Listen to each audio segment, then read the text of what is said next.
নমস্কাৰ এই মুহূৰ্তত জনাইছো অসমৰ প্ৰত্যেকগৰাকী জনসাধাৰণৰ বাবে কেইবাটাও গুৰুত্বপূৰ্ণ খবৰ। আজি হৈছে 17 এপ্ৰিল।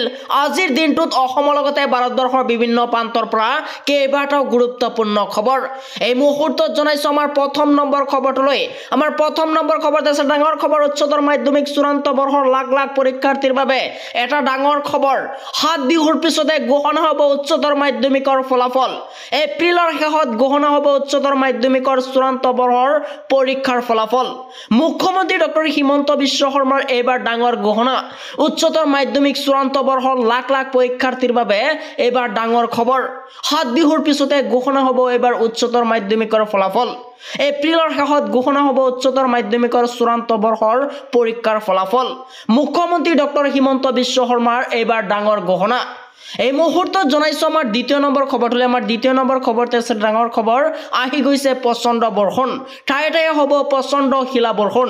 ৰাজ্যৰ কেইবাখনো জিলাত জাৰি কৰা হৈছে এলাৰ্ট। 18 এপ্ৰিললৈকে ৰাজ্যত হ'ব প্ৰচণ্ড বৰষুণ। নিশালৈ প্ৰতি ঘণ্টাত 80 কিলোমিটাৰ বেগত আহিব পাৰে ধুমুহা।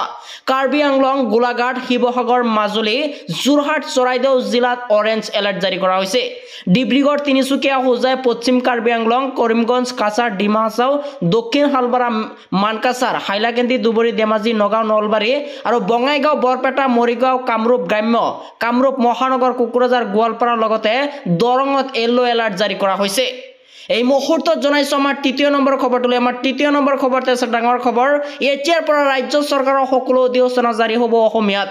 সকলো চৰকাৰী কামত অসমীয়া ভাষাৰ ব্যৱহাৰ বাধ্যতামূলক কৰিছে। চৰকাৰৰ সকলো বিধায়ক, আইন, নিয়ম, বিধি, আদেশ আদি অসমীয়া ভাষাত জাৰি কৰা হ'ব। বৰাক উপত্যকাৰ জিলাসমূহ চৰকাৰী কামত ইংৰাজীৰ উপৰিও বঙালী ভাষা ব্যৱহাৰ কৰা হ'ব। পুৰণি আইন, নীতি নিয়ম, বিধি অহা 2 বছৰৰ ভিতৰত সকলো অসমীয়ালৈ অনুবাদ কৰা হ'ব। এতিয়াৰ পৰা ৰাজ্য চৰকাৰৰ সকলো অধিসূচনা জাৰি কৰা হ'ব অসমীয়াত আৰু সকলো চৰকাৰী কামত অসমীয়া ভাষাৰ ব্যৱহাৰ বাধ্যতামূলক কৰা হৈছে। চৰকাৰৰ সকলো বিধায়ক, আইন, নিয়ম, বিধি, আদেশ আদি অসমীয়া ভাষাত জাৰি কৰা হৈছে আৰু বৰাক উপত্যকাৰ জিলাসমূহ চৰকাৰী কামত ইংৰাজীৰ উপৰিও বঙালী ভাষা ব্যৱহাৰ কৰা হ'ব বুলি ঘোষণা। আৰু পুৰণি আইন, নীতি নিয়ম, বিধি অহা 2 বছৰৰ ভিতৰত সকলো অসমীয়ালৈ অনুবাদ কৰা হ'ব আৰু এতিয়াৰ পৰা ৰাজ্যত জাৰি কৰা হৈছে নতুন অধিসূচনা অসমীয়াত। এই মুহূৰ্তত জনাইছো আমাৰ 4 নম্বৰ খবৰটোলৈ। আমাৰ 4 নম্বৰ খবৰতে আছে ডাঙৰ খবৰ, উচ্চতম ন্যায়ালয়ত অকাফ আইনক লৈ সম্পূৰ্ণ আজিৰ শুনানি। কাইলৈ বিয়লি 2 বজাত পুনৰ হ'ব শুনানি। অকাফ সম্পত্তিৰ বৈধতাৰ ওপৰত উচ্চতম ন্যায়ালয়ে বিচাৰিছে স্পষ্টীকৰণ। অকাফ সম্পত্তিক লৈ মুছলমানৰ উত্তৰাধিকাৰ দখল কৰা বুলি প্ৰশ্ন উত্থাপন কপিল চিব্বালৰ আৰু চৰকাৰী পক্ষৰ হৈ যুক্তি অধিবক্তা তুষাৰ মেহতাৰ। মছজিদৰ পঞ্জীয়ন কৰাটো অসুবিধা ক'ত? অকাফ সম্পত্তি পঞ্জীয়ন কৰাটো বাধ্যতামূলক কৰিছে। ইয়াৰ পিছতে উচ্চতম ন্যায়ালয়ৰ প্ৰশ্ন, ASI সংৰক্ষিত সম্পত্তি অকাফৰ কিদৰে হ'ল?